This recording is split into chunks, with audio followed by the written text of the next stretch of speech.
Beli baron, torta koja je venčala više mladenaca nego matičar. Kombinacija ukusa koja neće ostaviti nikog ravnodušnim. I ona se pravi ovako. Za prvi fil u 8 žumanaca stavimo jednu kašiku šećera i promutimo. Dodamo malo mleka i jedan puding od vanile. Zatim u šerpu sipamo 150 g šećera, 300 ml mleka i odnesemo na vatru. Kad provri sipamo puding i zakuvamo. U skuvani puding stavimo 300 g bele čokolade, promešamo da se sjedini, obložimo providnom folijom i ostavimo da se ohladi. Za drugi fil u šoljicu sipamo jedan želatin, od 200 ml vode sipamo malo unutra i promešamo.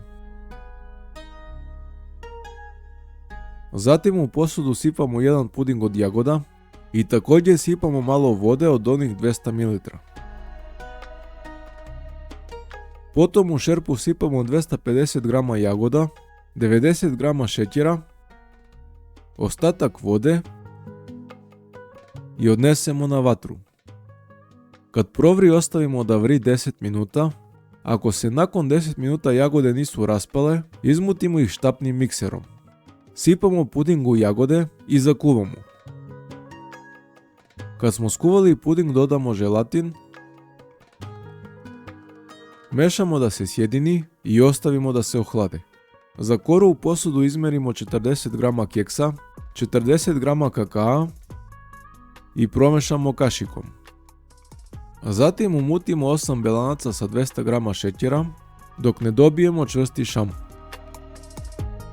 Dodamo prethodne sastojke, promešamo i sipamo u 4 tepsije Fi 20. Sve to lepo poravnamo i odnesemo da se peče na 180 stepeni 15 minuta. Kad su nam se koravi filovi ohladili, u posudu izmerimo 125 g margarina. Umutimo i dodamo fil od vanile.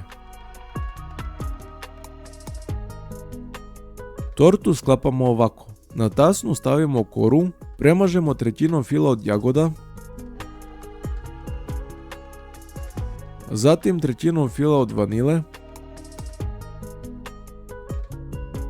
preklopimo korom i nastavimo tim procesom dok ne utrošimo sve filove.